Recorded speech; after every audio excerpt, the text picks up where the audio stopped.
As the word Goodyear welted suggests, the welt plays an integral part of the Goodyear welted construction.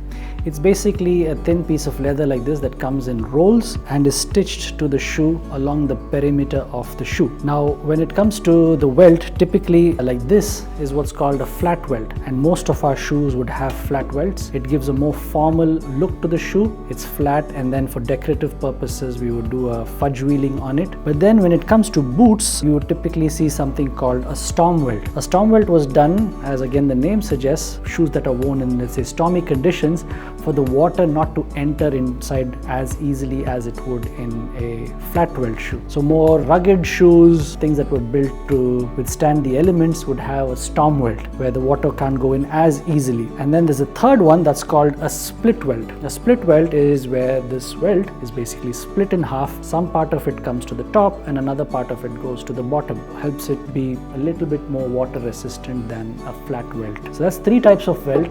Typically you see the flat welt on formal shoes, the split welt on shoes that are made more for rainier conditions, and the split welt is another variation of the storm welt, so it could be both aesthetic and as well as for more weatherproof shoes, let's say. When you have something with a flat welt, we can cut the sole in very close to the stitches, so it allows for the shoe to be overall aesthetically look a lot more sleeker and narrower. But when you have a split welt or a storm welt, you can't trim the sole in as close to the stitches as you can on a flat welt. So it gives a little bit more of a casual, more kind of a broader appeal to the shoe in the case of split welt and storm welt.